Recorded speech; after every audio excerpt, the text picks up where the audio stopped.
একটা ঘন জঙ্গলে এক বিশাল শক্তিশালী বাঘ থাকত।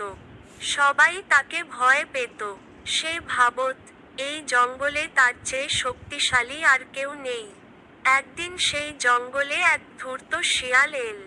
শিয়ালটি খুব বুদ্ধিমান ছিল। সে বুঝল, বাঘের সাথে শক্তিতে পারবে না, তাই বুদ্ধি খাটাতে হবে। একদিন দুপুরে বাঘ গাছের নিচে গভীর ঘুমে ছিল। শিয়াল চুপি চুপি এসে বাঘের লেজ ধরে টান দিল। খোলা মুখে চোখে হাসির সাথে মুখে হাসি বাঘ ঘুম ভেঙে চমকে উঠে চারদিকে তাকালো, কিন্তু কাউকে দেখল না। শিয়াল আবার লুকিয়ে গেল। কিছুক্ষণ পর আবার লেজ টান দিল। এবার বাঘ রেগে আগুন।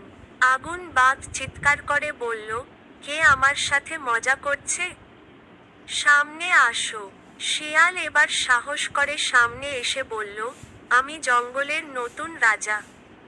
আমি দেখতে চেয়েছিলাম তুমি কতটা সাহসী। বাঘ অবাক হয়ে গেল। শিয়াল বলল, চল, আমরা জঙ্গলে ঘুরে আসি, দেখো সবাই আমাকে কত ভয় পায়। তারপর তারা একসাথে হাঁটতে লাগলো। শিয়াল সামনে, বাঘ পিছনে। সব পশুরা বাঘকে দেখে ভয়ে পালিয়ে গেল।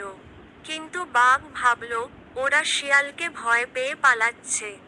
বাঘ তখন শিয়ালকে সত্যিই শক্তিশালী মনে করে তাকে সম্মান করতে শুরু করলো।